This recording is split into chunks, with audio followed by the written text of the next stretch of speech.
Evening students.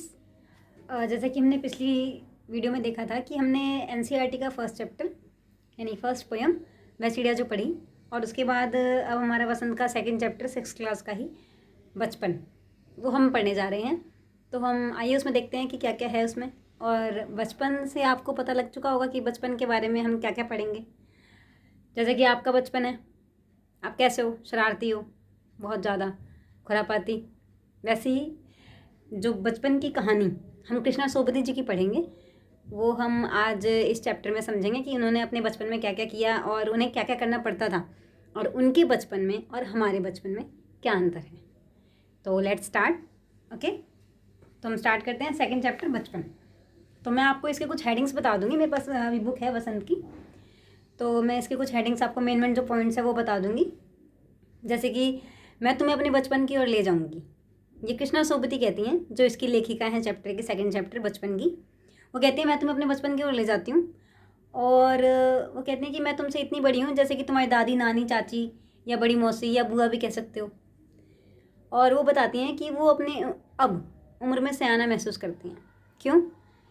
क्योंकि वो पहले बचपन में थी तो अपने बचपन की बातें बताती हैं, और अब वो बड़ी हो चुकी हैं तो इस वजह से वो सयाना महसूस करती हैं।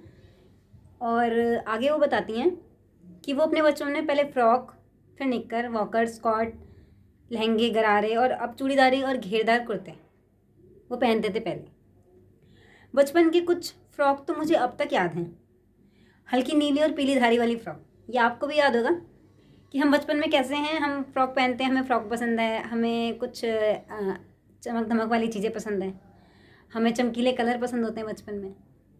तो कृष्णा सोबती जी हमें यही बताती हैं कि हम बचपन में कैसे होते हैं और फिर बड़े होकर कैसे हो जाते हैं, और आजकल के बच्चों का बचपन और पहले जो उनका बचपन था वो कैसा था।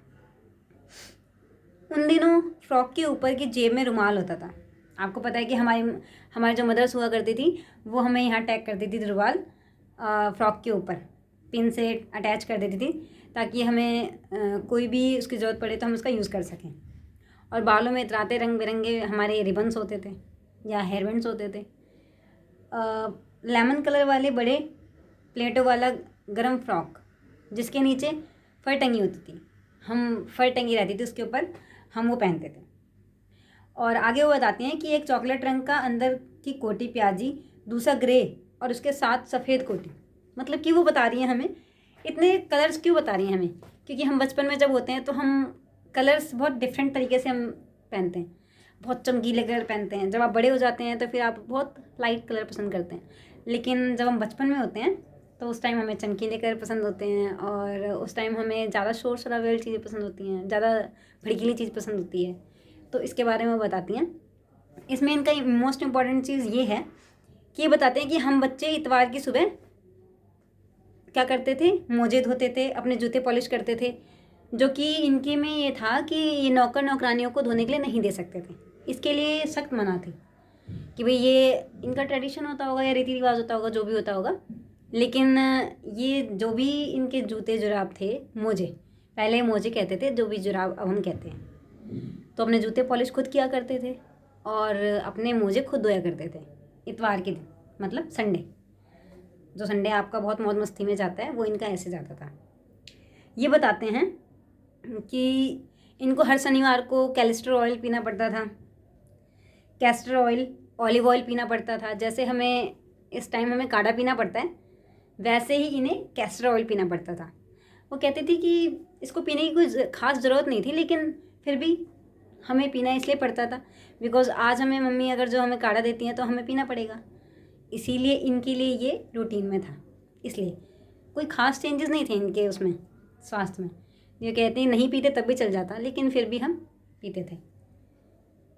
और उस टाइम की कहती हैं कि उस टाइम के इंटरेस्ट भी बहुत चेंजेस थे। जैसे कि अब जो बच्चों का इंटरेस्ट है वो मोबाइल फ़ोन्स हैं, गेम्स हैं, पबजीज़ हैं, ये सब हैं। लेकिन उस टाइम की दिलचस्पियाँ क्या थी, दिलचस्पियाँ मतलब इंटरेस्ट। उनके इंटरेस्ट क्या क्या थे, बहुत अलग अलग थे। जैसे कि उन्होंने बताया है कि उन दिनों ग्रामोफोन होते थे, टेलीफोन या फिर रेडियो तो होते नहीं थे। तो उस टाइम ग्रामोफोन होते थे जो वायरलेस नहीं होते थे, वायर वाले होते थे सारे, मतलब तार से तार कनेक्ट होता था, तब बातें कर सकते थे। हमारे बचपन की कुल्फ़ी, आइसक्रीम हो गई है। अब जो आइसक्रीम हो गई है, हम आइसक्रीम कहते हैं जिसे, वो उनकी कुल्फ़ी हुआ करती थी। कचौड़ी समोसे पेटीज़ में बदल गए हैं।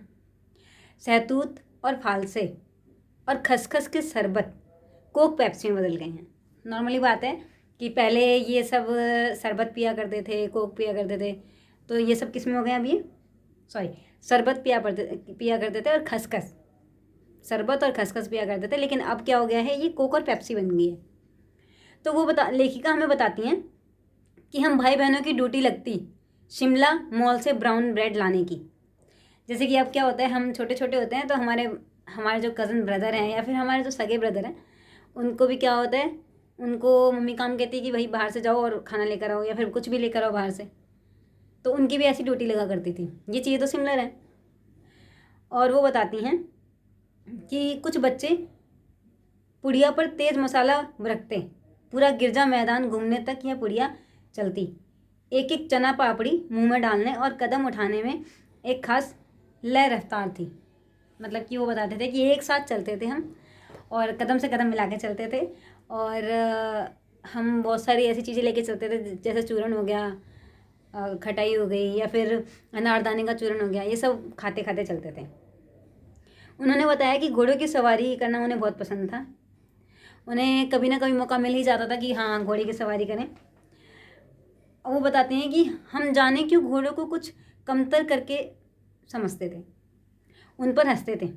ननिहाल के घोड़े खूब हष्ट पुष्ट और खूबसूरत, उनकी बात पर भी कभी हंसते थे। वो कहती हैं कि हमें घोड़ों की सवारी करने का मौका मिल जाता था, और शाम को रंग बिरंगे गुब्बारे, सामने जाकू का पहाड़, ऊंचा चर्च की घंटियां बजती तो दूर दूर तक उनकी गूंज फैल जाती।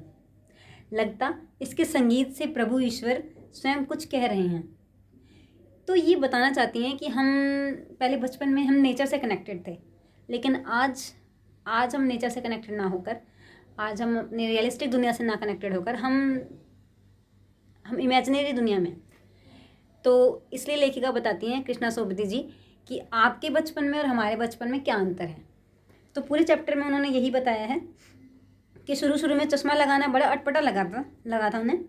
छोटे बड़े मेरे चेहरे की ओर देखते और कहते, आंखों में कुछ तकलीफ है, इस उम्र में अनेक दूध पिया करो। वो कहते थे कि अभी आपको चश्मा क्यों लगाना पड़ रहा है, अब तो सारा ट्रेंड हो गया है, चश्मा लगाना अब तो ट्रेंड है। लेकिन पहले क्या होता था, चश्मा लगाते थे तो वो कहते थे, बड़े बुजुर्ग कहते थे कि भाई ज़्यादा दूध पिया करो, बादाम वाला दूध पिया करो, आँखें तेज होएं आपकी।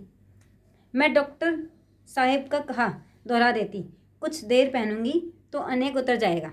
वो कहती थी कि भाई, डॉक्टर कहती थी कि भाई कुछ देर पहनूंगे तो उतर जाएगा, हम जैसे कि हम चश्मा पहनेंगे तो वो चश्मा उतर जाएगा धीरे धीरे। वैसे डॉक्टर साहिबा ने पूरा आश्वासन दिया था, लेकिन चश्मा तो अब तक नहीं उतरा।